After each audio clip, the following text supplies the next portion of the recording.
ঘোষণা করেছেন। আমরা বলেছি যে এটা গোটা মুসলিম বিশ্বকেই এ ব্যাপারে সোচ্চার হওয়া দরকার। কেন তার উপরে এভাবে হামলা করবে? এভাবে তো একটা স্বাধীন রাষ্ট্র এভাবে হামলা হতে পারে না।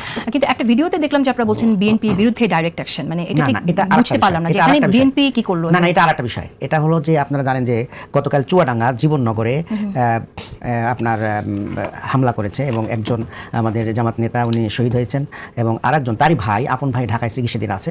এইটার প্রতিবাদেই মূলত আমরা প্রথমে বিক্ষোভটা আয়োজন করি, কিন্তু পরবর্তী যখন আন্তর্জাতিক মাধ্যম থেকে আমরা জানতে পারি যে বড় একটা ঘটনা ঘটে গেছে, তখন আমাদের হাইলাইটটা ছিল আন্তর্জাতিক, পাশাপাশি এই বিষয়টা আমরা বক্তব্যের মধ্যে তুলে ধরেছি যে সরকার এটা কেন নজর দিচ্ছে না, এভাবে হত্যাকাণ্ড হচ্ছে, গণধর্ষণ মানে ধর্ষণগুলো হচ্ছে, মানে শান্তি শৃঙ্খলা বজায়ের পরিবর্তে এটা তো আরও মানে হয়ে যাচ্ছে, ছড়ায় যাচ্ছে। এই ব্যাপারে আমাদের একটা বক্তব্য ছিল, কিন্তু মূলত আমরা আন্তর্জাতিক এই বিষয়টাকে সামনে নিয়ে আমাদের বিক্ষোভটা হয়েছিল, আর ওইটা ফাঁকে ফাঁকে আমাদের বক্তব্যের মধ্যে উঠে এসেছে যে কিন্তু এমনও দেখলাম আজকে সোশ্যাল মিডিয়ায় যে ইরানে হামলা কেন তারেক রহমান জবাব না এটা তো সেই বিষয়টা আমরা একটা কথা বলেছি যে সামনে যেহেতু জাতীয় সংসদ বসবে, সেখানে যেন যেহেতু আমরা একটা মুসলিম সংখ্যাগরিষ্ঠ রাষ্ট্র, আমরা যেন সংসদের পক্ষ থেকে একটা নিন্দা প্রস্তাব আমরা জানাই।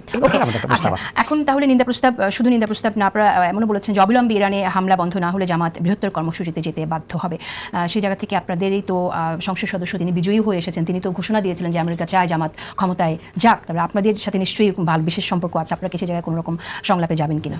ওটার সাথে আমি বুঝতে পারিনি। মানে আপনাদের সংসদ সদস্য, আমি জামাত থেকে নির্বাচিত সংসদ সদস্য আমির হামজা, তিনি তার একটি সমাবেশে তিনি বলেছিলেন যে আমেরিকা চায় জামাত ক্ষমতায় যাক, তিনি বলেছেন। সো এটা যেহেতু তিনি একজন সংসদ সদস্য এবং আপনারা তাকে প্রার্থী করেছেন, নিশ্চয়ই আপনাদের সাথে বিশেষ যোগাযোগ আছে। তাহলে সেটা কিভাবে উনি বলছেন আমি জানি না। তো আপনারা তো দেখেছেন যে ইলেকশনের আগে এবং পরে আমাদের কূটনৈতিকদের সাথে আমাদের মানে যোগাযোগ অব্যাহত ছিল, কখনো তারা গেছেন, কখনো আমরা আসছি। এভাবে তাদের সাথে গোটা পৃথিবীর মানে যারা মেইন স্টেক হোল্ডার যত রাষ্ট্রগুলো আছে, আমরা সবার সাথেই যোগাযোগ মেনটেন করেছি, কথা বলেছি। তারা আমাদের কাছে জানতে চেয়েছে যে আপনাদের নীতি কী, আপনারা মানে অর্থনীতি কীভাবে চালাবেন, আপনার পররাষ্ট্রনীতি কীভাবে চালাবেন, আপনাদের শিক্ষা, আপনাদের সংস্কৃতি, এগুলো তারা জানতে চেয়েছে। আমরা আমাদের আপনারা মনে করেছেন আমরা এইভাবে তাদেরকে পরিষ্কার করেছি এবং কোনো রাষ্ট্র তো আমাদেরকে বলে নাই যে আপনারা যায়েন না। আমরা বলেছি জনগণ যদি আমাদের দেয় তাহলে আমরা এই কাজগুলো করব। ওরা অ্যাপ্রিসিয়েট করেছেন।